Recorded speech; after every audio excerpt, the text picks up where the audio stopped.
welcome again. So next round of insight presentations. We did Tuesday morning in Johannesburg. This morning, same venue. A few people did say that they couldn't see all detail on the slides. I'll try and explain a little bit more as we go through it. So the chat this evening we've termed facts versus stats, stats versus facts. And the reason we chose the topic came from various comments that we found in the industry and from clients. How can you invest in a country that's right on a cliff? The economy is not performing. The consumer is struggling. The petrol price is going up. You know, all of those type of things, and just saying, you know, we can't invest. It's not the way to do things. And we decided to look into the so-called investment equation, or what we call the investment equation, as to how you weigh up all this negative news that we're bombarded with, and then the anecdotal sort of evidence that we sometimes find in different forms of statistics, and then try and solve, as the professor is doing there on the board, put it into a mixing bowl and see if we can make a bread out of this thing, or a nice cake with a cherry on, or something like that. So that's the purpose of tonight, is just to look into a bit of an insight into how we think about statistics that come out, and then the real stats, as I call it, story that tells us. So after we've done that, this is the end of my presentation. We come up with ideas as to what we're going to buy, what we're going to sell, or because we're longer term investors, we would like to use the term rather, what would I like to add to your portfolio? What would I like to take out of your portfolio? As you all know, the purpose of our investment philosophy is to earn you the dividends, so that you can, I know tonight's wine is on the house, but you can buy your own wine and enjoy it, the freedom of buying it because of your investment. Okay, so that's the end of the presentation. Any questions? Right. I'm going to throw this out as a start. This is where the comments normally come from. The graph here is South Africa's GDP growth, or our economic performance, and it starts on the left in the year 2010. I've just started there, and it goes with two sort of forecast dates at the end, 2024, 25. And what's highlighted in here is definitely the news that we get by the press telling us that the economy is not growing. It's growing at 2%, 1%. The expectation for this year, 2023, is that we will grow not even at 1%. And then, yeah, we all remember the time when we had to wear masks. We couldn't leave our front doors. We had to wash our hands. And globally, all the economies went into a free fall, no growth scenario. The year thereafter, it looks like we grew exceptionally well, but it's just against statistics, very low number, and a slightly better number gives you an excellent performance. But the red bars at the end, which is sort of forecast for the next 2 to 3 years, does coincide with the news that we get in saying, yeah, the economy is not growing. I drew a sort of a green line over there, on average about 2%. Now that is substantially low for an economy where, let's call it 50% of people are unemployed. We need much better growth from that to make a dent into the unemployment scenario that we're facing. And also for general prosperity, we need the economy to grow a little bit faster. So what it appears to be is nothing is happening. And then people will say, but how can you invest in the stock market?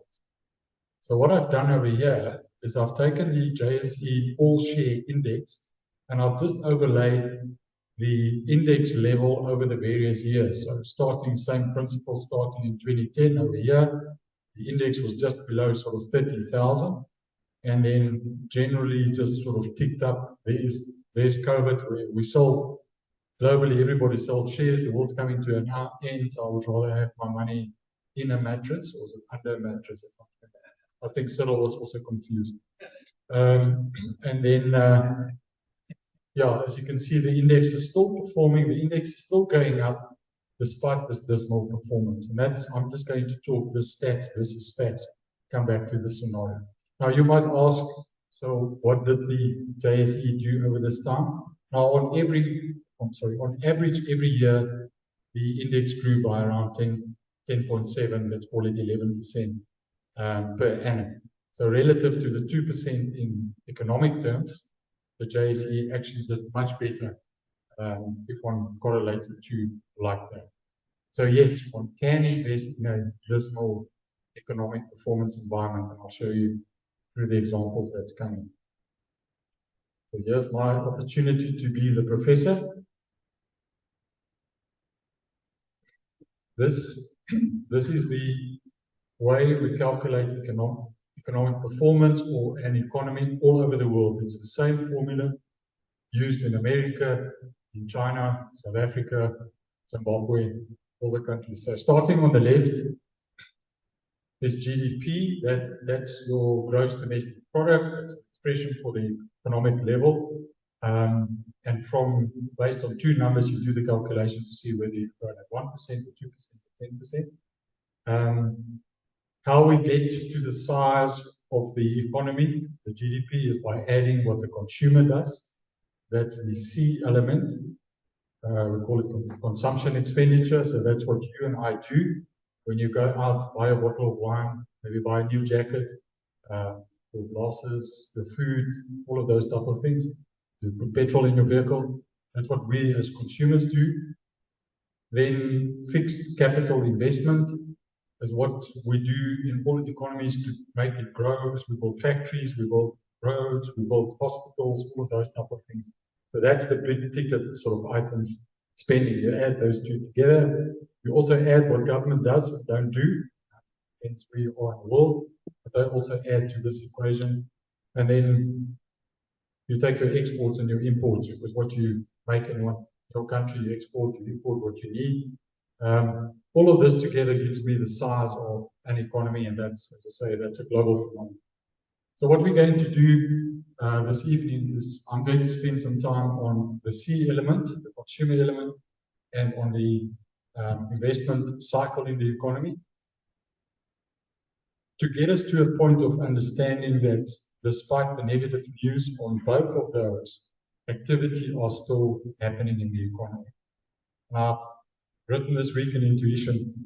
If you drive around through the country and you get to one of these stop-go environments, there's someone standing with a red flag doing that. That person is earning, whether it's 50 Rand for the day, they're going to spend it later. So the economy can't be dead. Something is happening. Even that person is adding something to the economy. So let's move on. As I said, we're going to take some time and spend on the consumer environment in South Africa. It's definitely not South African shopping trolleys. So I think most of our grocery stores use plastic trolleys nowadays. And maybe it is a reflection of the South African consumer. There's nothing in the trolley. So, but let's move forward. Okay. So at all times, I'll get to the graph just now. Just on the one side of your brain, sit with the concept that we've bombarded with negative news, and I'm going to show you some positive news and then tell you why we can invest. So let's focus on the negative. The Reserve Bank and Stats South Africa measures all economic activity and all stats in the country, and then we as economists, financial advisors, and so on, use these numbers to draw some conclusions. So what the press does, what economists do, they take the household consumption expenditure and they say we're growing at negative, or the growth in consumption expenditure is slowing down.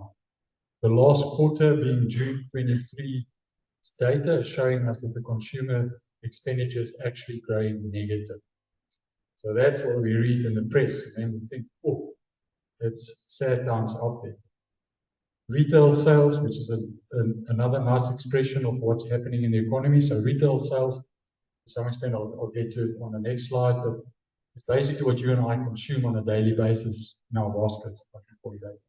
I'll just focus on the red circle on the right hand graph, and you can see from a growth perspective, what we see is the consumer or the retail sales numbers are growing negative. So the expression there is in percentage, so we're growing at -1, -2%, -0.5% retail sales. So by implication, we're spending less. That's what the story tells us. Okay, so I'm moving forward using exactly the same statistics, the same RAND numbers, the same values that the Reserve Bank and Stats SA produced, and I'm just reinterpreting the numbers. So what I've done on this graph, this traces back to the previous one on the left. So I take this consumption expenditure number. The Reserve Bank gives it to us in 4 sort of broader categories. There's a line which shows you durable goods. I'll get back to it. So durable goods, as the little car shows there, which are higher ticket items, a car, a washing machine, yeah, those type of expenditure. The next one is what we call semi-durable stuff. That's the clothing, the cosmetics in there. Non-durable stuff is your food basket in principle. And then the service element, I put a petrol tank there, it's your petrol, it's your rent, maybe your medical contribution and those type of things. Now back to the graph. So what I've done is I've gone back to the beginning of 2018, just as a reference point. I could have started anywhere. And I said, okay, if I've spent 100 Rand in these 4 categories, am I spending more or less now at the latest? So over time, from March 2018 to March 2023, let's just focus on the service line, the red line. We know we've paid more for petrol, but also as we travel more, after COVID, long more distances and so on. So yes, it's costing more, plus we're traveling more. So there's a growth portion to it. But what stands out for me is if I look at the purple line, at this sort of grayer line here, this is the semi-durable component. And that's my clothing, my cosmetics. I'm just using those 2 as an example. There's a few more items in that basket. But if we focus on this line over here, I'll keep the red dot vibrating because people lose sort of or can't see it really. But you can see the uptrend. That's basically what I want to show. Because we are spending, despite the news, we are spending more on clothing, shoes, and those type of things. On the right-hand side, back to my retail numbers, I did the same thing by saying, okay, over time, starting in January 2018, what is happening in the subcomponents of the retail sphere? So the blue line, the darker line, which sort of runs on sort of straight through, that's the all-in retail sales number, and it shows sort of a stable trend. But if we analyze deeper into it, I'm just going to focus on 2 elements here. This line that goes sharply up comes back to my semi-durable. This is textiles, clothing, footwear, that type of thing. When you walk the streets and you see people got a branded t-shirt on or a new pair of shoes, a nice pair of khakis. I've been traveling quite substantially the last few months in all the 2 big provinces, or 3 provinces, KZN, Gauteng and Cape Town. It's tangible how many people are actually walking, are actually living, and you can see that they've got new clothes. It's tangible, even in some of the sports camps. And then just to say everything is not hunky-dory, this black line over here, which is decelerating, is actually hardware, paint, glass. So it's your sort of DIY industry. And it's an industry that performed substantially well just after COVID. Some of the men will remember you woke up that next morning when we were forced into lockdown and your wife said, the door needs some painting or the bathroom needs some tiling. And when they lifted the lockdown rules, we all went out to the DIY shops, we bought these things and we painted our houses and did something. And then the slowdown came because the consumer is still under distress, changing your habits as to where you spend and what you spend your money on. So just looking at the difference between the one going sharply up and the other one down is just an indication of how I shift money in my pocket, earmark my spending a little bit different. So with this in mind, and the previous slide, we then sat in the office and we said, but hang on, if it appears that statistically we can see that consumers are under pressure, everyone tells us that, even the retail industry, the shops tell us that people are struggling. But why come that they're still spending on certain stuff? There must be some trigger points in the system. So we went a little bit deeper into research, and we came to sort of 3 different conclusions as to, there's still disposable income in the system, in the economy, looking for a place to tap your card or physically depart of the cash in the wallet. So I've got 3 examples here, and we'll go through them individually. There's a thing called Shein, and I'll get to it. It's a very weird example, but there's some amazing numbers in it. And then the concept of buy now, pay later. I think most of the audience here will be like my mum and remember the lay-by principle of buying your stuff. It was, to some extent, almost like a Christmas feeling. You knew you were going to go get a new shirt, but it was still in the shop, and Mum had to go back 3 times or 4 times to do the lay-by before I could get my new shoe or I remember, I think my mum bought our skateboards at the time on a lay-by principle. So it's back. And then the informal sector will delve into some elements of that sector. Okay. Don't try and read what's on the slide. I'll talk it through. Shein is an app-based selling clothing to the female part of the global population.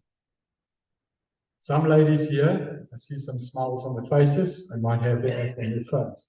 So just some quick background, and then I'll get to the point why we looked at the stats. 6,000 clothing factories in China has come together and said, okay, we need to sell whatever we manufacture and what we make. Got a few IT people together that developed this app, and they've got 250 million active users as of April this year, and that's globally. And then Shein added anywhere between 2,000 and 10,000 individual styles. Now, the ladies in the room each have something different that they're wearing tonight. So that's the style concept. So what you can do as a client, you can ask for something to be designed on your behalf. So if you really want to get detail, my daughter is here, you can go and ask her how it really operates. She's been using it. But the principle is, as a lady, you give all your measurements, and you say, listen, I want this, I want this. They manufacture in China, and it gets delivered at your door. What triggered the question in our minds is there's something in the South African economy where people still spending, because there's South African spending here, and it's the red underlined sections. So this is from Shein, where they said that their revenue from South Africa is in the region of 5 billion rand. So we're sitting with the data telling us that the consumers are under strain. But yes, there are ladies in South Africa who are prepared to buy on these platforms. So in our minds, we just said there's a different source of income potentially. People working double shifts, people working more. Where's the money coming from? So that led us to ask those type of questions. So the next example, my buy now, pay later principle. Some of you who've been on the online platforms for whatever reason might have come across some of these names. Payflex, Pay Just Now, Mobi Credit. I'll come back to an example quickly of how it actually works, but I draw your attention to the graph. I don't have to explain a lot. It's an index level. It's measured by the company Google. We call it Google Analytics, and they just do sort of research electronically to see how many people are hitting this way of paying for the merchandise, this buy now, pay later principle. And from sort of middle of 2021, you can see the acceleration in the South African consumer starting to use, searching and using these way, or the buy now, pay later concept to buy their merchandise, whatever it might be, a pair of shoes or a table or anything like that. So how, just to give you some background as to how a PayFlex works, for example, the new generation of purchasers, or the younger generation, are scared of two things. The one is they hate banks, they don't trust banks, and the other thing is they don't want to take on credit. And the reason being, while it's under pressure, so if I can afford, for example, a pair of shoes and it's costing R1,000, I know I can afford it, but I can't pay R1,000 this month. My salary doesn't allow it. But I can chop off, sort of save R250 for 4 months, or whatever the number comes to, and I can pay it this way. The advantage here is that I get my shoes now. It's not like the old lay-by principle where I only get my product. So on the application, when they go through the purchase process, there's a bit of a credit score principle to see whether you can afford having 4 months or 3 months. The time frame for these apps varies between 3 and 4 months. So the individual going in and saying, okay, and then the PayFlex as an example, they grant that credit, call it credit. It's not really credit, they grant you the score that you're allowed to buy this way. So two things then happen long term for the consumer. They build up a credit record, because obviously the principle of repaying has made your payments, gives you a higher score. So let's say you start at 1, next time you do it, you get a 2, you get a 3. So old school us, we went to the bank manager and you offered him a piece of biltong or a milk tart or something when you wanted to buy something, to say, please make my credit score that I can afford my new tractor or my new Merc as a farmer or something like that. It's just a new way, more advanced way, same principle, but they do get the score which counts in their favor going forward if they want to take on credit in future. So it's just this is opened up. I saw today in Fushini's document, they said that, I think they're on the PayFlex or the Mobi Credit, they said their sales from online has grown 30% through people using this way of paying. So it enhanced, obviously, their revenue line. People rather buy the item they can repay over 4 months than actually standing back and saying, I'm not going to buy. So there's definitely a benefit for the companies listed on the exchange coming through. Okay. Again, don't focus on the details straight away, I'll come back to it. The informal sector in South Africa is actually, I think, lately the most researched industry in the country. This morning when I opened the Business Day newspaper, there was actually an article valuing the informal sector at 178 billion rand. So cash locked up in this informal sector. Whatever your definition of informal sector is, it's correct. It's what you think of it. So whether you think a shack, whether you think someone just hanging around on the street, that is the informal sector. If you're on the highway and you see at the off-ramp a lady with a cooler box, a Coke and an energy drink in there, that's informal sector. But she's an entrepreneur. Just remember that. I've quoted an individual's name on here, Gigi Alcock. He's written quite substantially about the informal sector in South Africa. He's seen as the guru. His book, Cosinomics, is actually worth a read.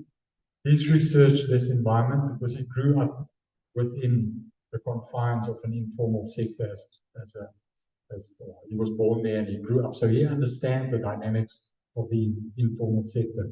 So we've used some of these statistics, and also from the Statistics South Africa does a household survey every 5 years or so we get data. So the concept here is to understand that these numbers, sources of income, allows people to spend.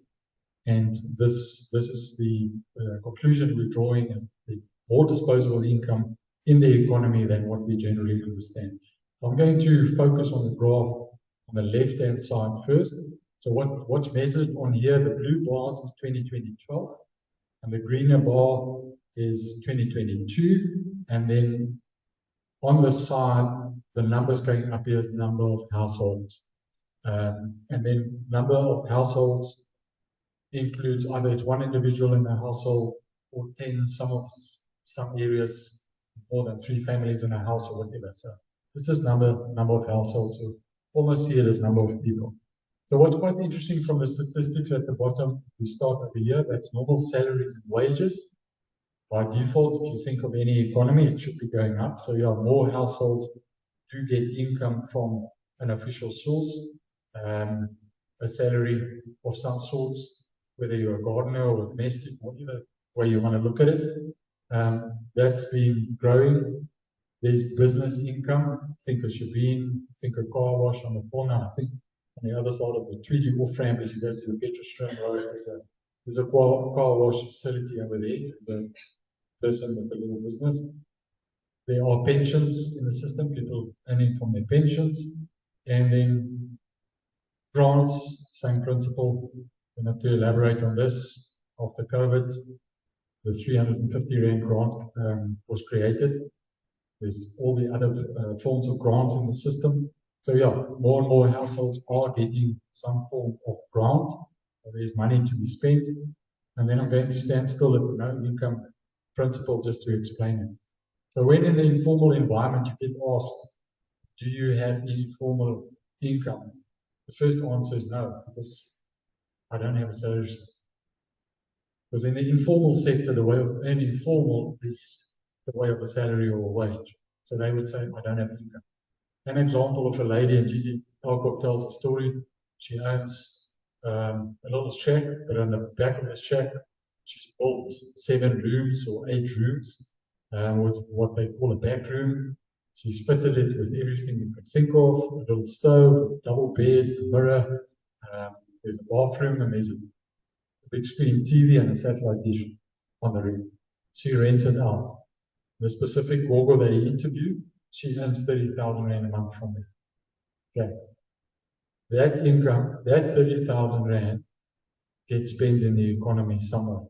So whether it's a Shoprite you save or Pick and Pay or wherever, Mr. Price, that money gets back into the system. So I think you sort of see where we're drifting towards from a consumption perspective. There are other sources of income, and there are other consumers in the system that are spending. So, the graph on the right is backroom rentals, my reference that I made on the lady with the no income principle. And the same thing over here is more and more households that have alternative forms of income. So the one on the right, I'll just stand still at that one. It says a room in a flat on a property or a larger dwelling with servant quarters and granny flats. And that's actually happening in the informal sector as well. Last week I drove through Khayelitsha in Cape Town to some industrial park. And as I drove past one of these, call it shacks, what struck me, the gate was a real nice chrome gate. It was fenced with an electric fence around it. And what triggered my vision was actually the advertising board on the fence saying, back rooms to let. And I suddenly realized you will get tenants because, first of all, the security, the electric fence, all the dishes up there. So it's real. It happens in the informal sector. So just a few numbers, just to get back to some numbers. So the graph tells the story that there are more income.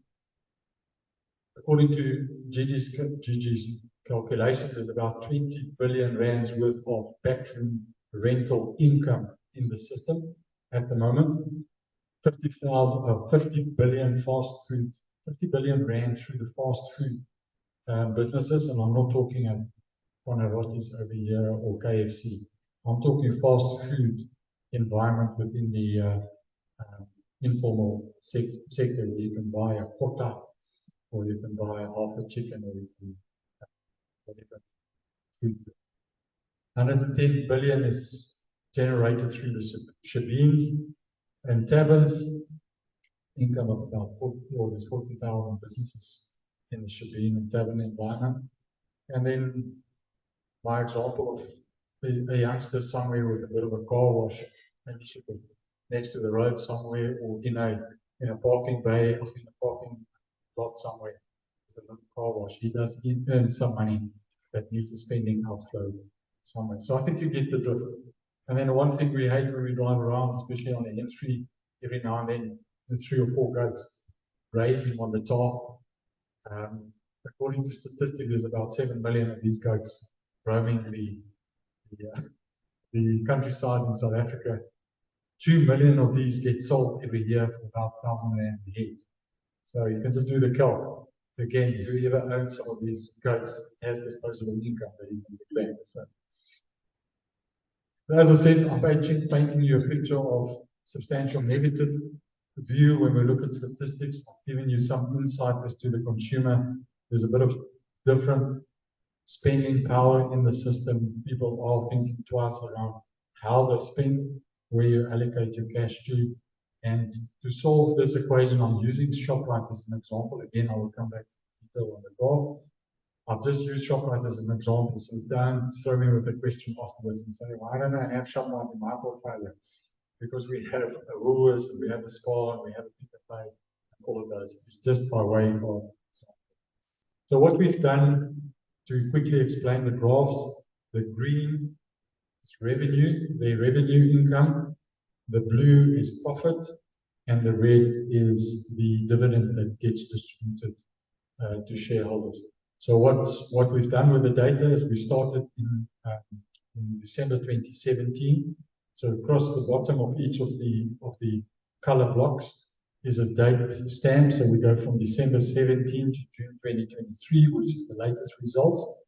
And if we just start on the revenue line, ShopRite in this example, when we go through data analysis on companies, first thing obviously you look at, are the companies making money? Are they generating revenue? And then we went and said, okay, let's overlay the growth in this revenue over the GDP. So the red line is back to those GDP graphs I showed at the start. And we rebased it to a starting point and said, okay, let's make it, call it 100 Rand or a level or index level or whatever, the same for both of them at the start of our data, and then plot it next to each other to see, are they performing better than the economy or not? I think the graph speaks for itself, that yes, if you look at the economy is stagnant, you're not growing, which is correct, but these consumer-related companies are actually doing much better than the economy. That's why I can invest in South Africa from that perspective. What's quite interesting in the ShopRite example, they didn't have COVID. They were still selling. They were still just in a period of lockdown. You obviously can't sell, but the revenue that were made up in the subsequent months after that. Profit line, same thing. You know, it's easy to make money, but are you making profit? And in ShopRite's example, yes, they made the profit. And ShopRite and all other companies in South Africa are slating, and every press conference they have, they talk about the impact of load shedding, they talk about the impact of service delivery. Last year, ShopRite spent 1.3 billion on diesel to keep their businesses running. Despite that spend, they made profit. ShopRite in the year before opened 2023, they opened 325 new stores in an economy that's not performing. Again, my ShopRite example is just an example. For this year, they're saying they're opening 312 stores, but management said they toned it back from 425 stores. The reason given is exactly the South African scenario, saying that service delivery at municipal level is not what it should be, and obviously the impact of load shedding. So the story I'm revealing to you is, despite the negative perception and really what we're facing, the GM generator is going on my right-hand side. Companies are performing in South Africa. There are obviously companies who are not, and it's our process and our data mining to find those that can survive in an economy like this. So just quickly to the red line, or the dividend profile is obviously what us as investors looking for, and what you as clients are looking for is the distribution of the dividend to the shareholders. So the line on the top there is not the GDP, that's actually inflation, and is to see whether the distribution of the growth in dividend has kept up relative to inflation. Now, you might argue, which is correct, but it looks like the dividend dipped at some point. Yes, it did. It was sort of the COVID period where they toned back the repayment of dividends to us as investors by just saying it's uncertain times. We don't know how long this thing is going to last. So we're keeping back a little bit. Sometimes companies keep back a little bit of dividend. Earmark it for growth strategies. I think in my example, both ways it worked. They kept back for uncertainty, but the growth has come through in subsequent. That's the end of the consumer cycle. I'm just quickly going to go into my investment arena on the same scenario of lots of negative news, but things are happening. Probably another 10 minutes or so of presentation. Okay, so the movement on the slide indicates that we are experiencing some form of activity in the investment cycle itself. Okay. So what I've drawn in here, it's the same principle of the news we get. This is the measurement of investment in South Africa. What's drawn on the graph here is investment relative to the size of an economy. Just as some background, for a growing and an advanced economy, if you can maintain an investment level of about 20% to GDP in your economy, you are moving forward at a substantial rate. China, to grow at 5% historically, 6, 20, or 6% or 12% or anything, ran investment to GDP in excess of 20% for about 10, 15 years. Slower economies, smaller economies, emerging markets always strive to get to this. We did get there in the past. And it was because of, I think it was Sepp Blatter who said the Soccer World Cup will go to South Africa. And things happened. So let's go back into history. Sorry, just to quickly explain. The green is private sector's contribution to investment. And the shaded area, blue and red, is the government and the state-owned enterprises, so your Eskom and the Transnet and so on. And the rest is roads, schools, hospitals.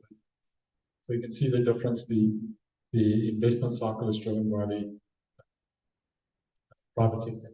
So let's just go back. I plotted here from March 2026. It was about the time where we landed the hosting rights for the Soccer World Cup. And we did a lot of activity. Our investment to GDP did reach the sort of 20% level. Great time. We all remember the time. Joburg got new roads. We've got the stadiums. We've got the whole train, all of these type of things. So the investment took time. We had the benefit of that. And then since then, what we've experienced is the principle of all fall down. The reinvestment didn't happen. And that's what I'll go for. But something has changed since COVID. We'll get to that. What I'm going to focus on here is that investment does take time. You don't build a house overnight. You don't build a stadium overnight. You don't build this M3 between us and Durban overnight. It does take time. So let's just quickly go back to the left-hand graph and back to the era where we spent for the World Cup to highlight the point. The graph is termed announced projects, and what Nedbank does for us in South Africa, they've been collating this data for quite a number of decades. As soon as a project is announced, and not promised, it's announced that it's going to happen, they make an entry. So whether we're putting one wind turbine up, we started to build Kusile, for example, we're building a new city somewhere, we've seen a lot of those, or a new railway line, or what you get the drift, then it gets printed. So if we go back to the 2006 period, we've been awarded this blue-red area. You can see it's all the road infrastructure that came, the whole train, and those type of things. The private sector also jumped on the bandwagon to start spending to build this infrastructure in the lead up to the World Cup. We just quickly jump to the other side. 2006, we only saw the benefit of this in 2010. And what's happening now, if we just move forward, so a lot of things have happened. If we look at the 2021, 2022 year, there's a lot of Eskom related spending. There's a lot of new spending. Some of the engineers will know that there are things happening. The N2 bridge, I don't remember what that river is in the Transkei, that's now been given the go-ahead again, which will reduce travel time between sort of Durban and Tata. That's on the go. There's quite a lot of new activity. Dubai Harbour has been announced, and there's actually activity, but based in their results mentioned that they see the benefit of purchases earmarked towards the Dubai Harbour, which is in the northern Cape, close to the Namibian border. So there are activity happening that's flowing up. And we've already seen, if you focus on the graph on the right, the green portion, that is the real money being spent. There's an acceleration in investment, in capital investment in South Africa, albeit slow, but the graph does highlight. And even from a government, state-owned enterprises perspective, there's some activity on the happen as we go forward. The principle here is it takes time, so we'll have to wait another 2 to 3 years for some of this activity to have a multiplier effect. Okay. Not going to spend time on this graph on the numbers and such. It was just taken from the company results presentation, AECI.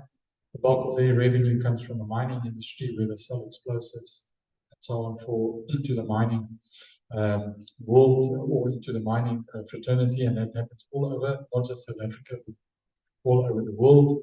And the point that they also made in their presentation is, if you fix on the sort of top block, I said lots of activity here, that's exploration. That's the time where they dig a hole in the ground to see what's underneath. Is there really copper under the surface here, or diamonds over here, or whatever we mine for globally, is to see whether there's something. So that's the exploration phase. There's a lot of big numbers in that block, because there's a lot of exploration happening all over the world at this point. Then after that, if they said, yes, we struck something, it goes into a pre-feasibility principle to see will it survive, is there enough reserves, whatever that might be, and then that's in the pre-feasibility, and then the proper feasibility study to see how we're going to put this thing together. And the numbers get smaller over that period, because as I say, not everything that you dig for has a mine life right in it. And then in the construction phase, that is only when the money really gets spent. That's when you build a new, or you sink a new shaft, or you build a new building, or whatever the principle might be around the mine and so on. That's when the money gets spent. So, and then the red block, the red line that I have on the left-hand side, that's a time frame. I can't say it's 10 years or 20 years, but it's a different mining industry. And then the bottom line is there are quite a lot of mines obviously in operation globally right at this point. So the conclusion I draw from this is, out of all this feasibility and pre-feasibility, the spending is still needed. The spending will come. If I look at South Africa, this is, I think, was measured in thousands. So we're spending on quite a few sort of explorations right at this point. And that's measured within that Nedbank report. Okay, so let's sort of try and end off with this presentation. Then again, mining the statistics in South Africa, looking at imports specifically, and then again, the point is, if you want to go forward in an economy and you don't have stuff, you have to import it. Quite a big highlight for us was the machinery imports. And you can see on the line is a rand billion, so that's how many big yellow earth-moving equipment, as an example, for big machineries imported into South Africa. And again, just by looking, we don't have to go, and it's not rocket science. For a long time, yes, we were importing stuff, and then suddenly, call it sort of after the COVID into January 21, there's been a sharp acceleration into the big ticket items being imported into South Africa. The easiest to explain this is, I've got a big manufacturing plant. I'm not going to import this into an economy that's not performing if I don't have a vision that I'm going to make a profit at the end of the day. So those people who are bringing this stuff in definitely has a project plan, a feasibility study that's been signed off to say we're going ahead with this investment. that investment will drive, the economy going forward. Not tomorrow, not next year, maybe in 2 or 3 years' time. And then on the right-hand side, again, I don't have to tell you as audience what has happened from a battery inverter solar panel perspective. Again, it's imports, and we can just see the sharp acceleration in the imports of batteries and solar. The line on the top here, which keeps on accelerating, that solar. The battery, at some stage, there was a shortage of these batteries and inverters all over the world, so we couldn't import more, still importing. The principle here is we've already seen the impact of the solar and the likes being imported over the last year or two in the current environment. The fact that I'm not propagating that Eskom is doing their work right. All I'm saying, the fact that we can jump between phases of load shedding is the impact of alternative forms of energy is coming through. We call it the solar that's being installed. Most of our property companies in South Africa, the roofs are used. They've installed the solar to generate power for their shopping centers. We've seen the benefit of this coming through into the economy. And as we do more and more of these are just 2 examples of imports that leads to growth. We just have to frustrate a little bit, hit maybe 2 or 3 more potholes, and maybe hit another stage 6 of load shedding before we get the real income, the real impact of these type of imports to come through. I've used Roynet as an example in the investment part of the equation, like I've used Shoprite, just to indicate that despite, I'll come back to the numbers, it's exactly the same as for Shoprite, despite the fact that South Africa was struggling, load shedding and so on, there are companies in the industrial space in South Africa that are making money despite what's happening in South Africa. So for Roynet, I did exactly the same thing. The red lines being the GDP, and then the green line, their revenue, and their profit line. Yes, I've used an example where everything is not perfect. It's not all companies are making money all the time, type of thing. But what this highlights, sorry, the 3 shopping trolleys there is just the time when we did our research. That's the time we started to implement or add Roynet to portfolios for clients. It was around about that time, just after COVID, after we've analyzed the business to see that the benefit of alternative energy and so on will come through in their revenue and their profit and the dividend distribution to clients. It's a company with sort of 3 divisions in it. There's an electric engineering component where they make cables and switches and all of those things that actually used, doesn't matter if you use solar or whatever, it's used in the system in South Africa to transport energy in some form. They've got another division where they can manage your whole solar system, but also in the defense environment and mining industry, they have radar which they've adapted from the defense industry to be used in the mining industry to track whether if you excavate somewhere, their movement in earth, so that you don't bury people for that matter. So we use all these different technology and so on. So they see the benefit from 2 aspects, the alternative energy and what's happening in the mining space. I think the lines speak for itself. Sometimes, the analysis, you have to pick a starting point. If I draw the line since when we implemented the portfolio, the same scenario, you will see that the company is doing better than the economy. And yes, the performance on the dividend distribution is doing better than inflation. Because that one looks alarming. If you look at that, and the dividend is only here, they've cut back dividends to expand their business and so on. And if you draw a little black line in there, they're growing at inflation. So that's sort of the end of my story. There's one client still in here who says to me, Willie, South Africa's so bad, I can't invest in it. I'm going to tell you a story about Bidvest very quickly. Very small little pictures in there, that's all Bidvest's companies that they own in South Africa. It spreads if you want to book a trip overseas. or locally, you can use Harvey Travel. If you do some home maintenance, and you're looking for a paint tray or paint brush, there's Academy brushes that you can buy from them. If you're in an alternative space and you're looking for a new inverter or new plug point in your house, you go to Vortex, you buy from there. If you're really tired and you need a pie, go to King Pie, get your pie, buy a Coke from Coca-Cola. The point in here is Bitbase is a truly South African business. They've got fingers in almost literally every pie within South Africa. This is their picture. Same scenario. Revenue, profit, and actually the profit has been accelerating quite faster than the revenue line, which indicates that they are getting market share plus they're gaining on their margin. That's my story.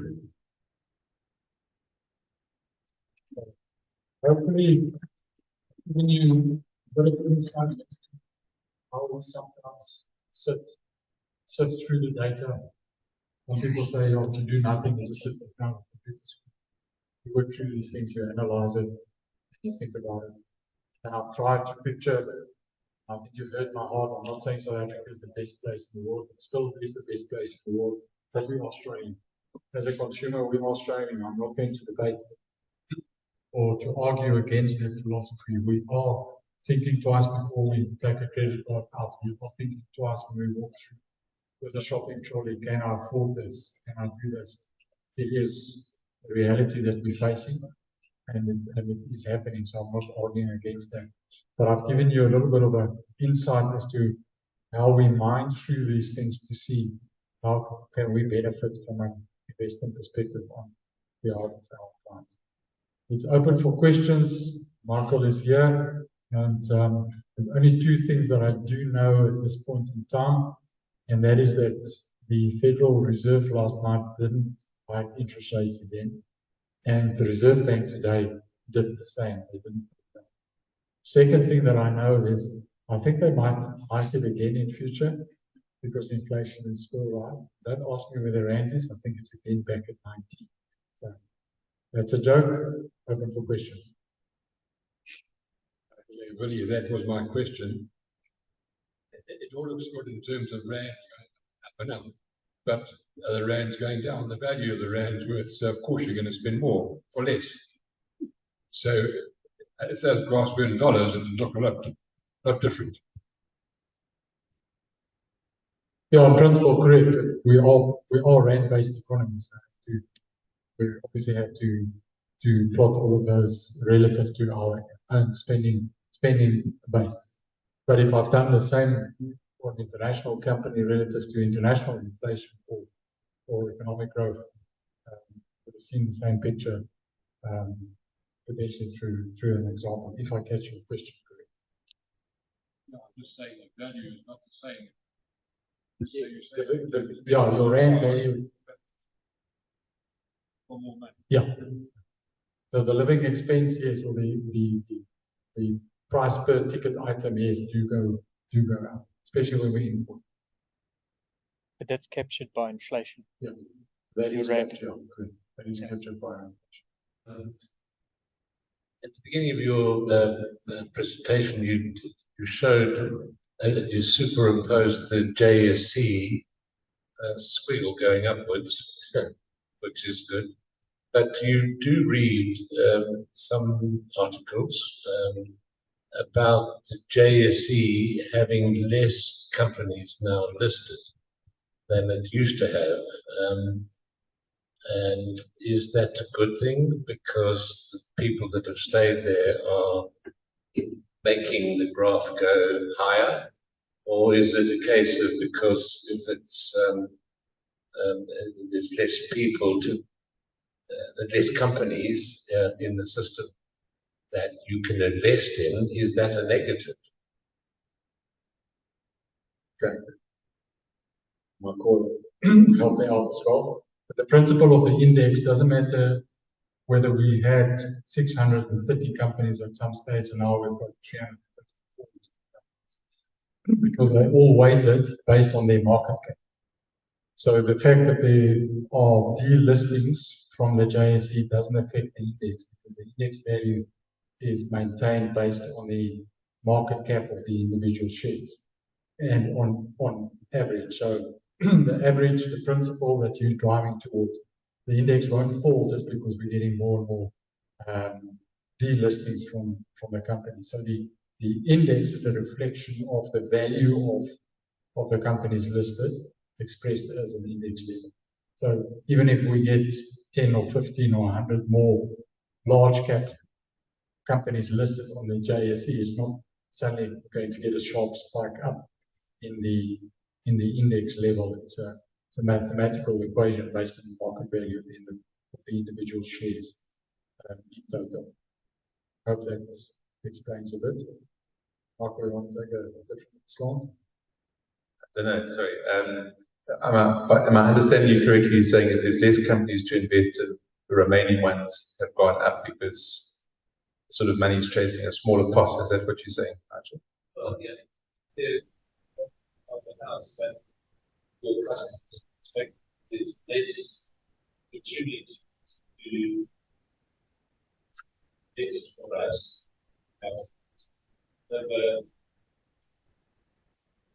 But less options to stand. Yeah, no, that's quite correct. I mean, there have been a lot of delistings. I mean, in the last 3 years, there have been a lot, and I think it is a concern for everybody that the number of companies being delisted. But I think therein also lies, a point that sort of reinforces Willie's argument tonight. That is that if you think of the companies that have been delisted recently this year, so MediClinic was bought out, Dispel, which we will probably enjoy their products, hopefully tonight. Those are the two that sort of spring to mind off the top of my head. But Pioneer Foods a year or two ago, Imperial Logistics. There's lots, but my memory's failing me just at this precise moment. But all of those have been bought out by foreign companies who they see the opportunity here. So why would Heineken come and buy Dispel if they thought there was no opportunity here? So I think the challenges for a lot of local companies, and that we've talked about in Intuition over the last couple of months, and I'm talking about, Roynet, for example, that Billy talked about, the banks, lots of companies that are trading on very cheap multiples. The market here is not prepared to put a value on them, but then some foreigner comes and says, well, if you're not going to put a value on it, I'm going to take it. Thank you very much. I'm very happy to invest in that. So I think it is a concern that there's a shrinking pool, but we need economic growth to generate a new generation of listings and things. But the flip side of that is that the reason why they're being delisted is that somebody sees really good value and says, well, if you're not going to put a value on it, I'm very happy to take it. Thank you very much. So there's two sides to that, if that makes sense. You can talk further. Over tricks.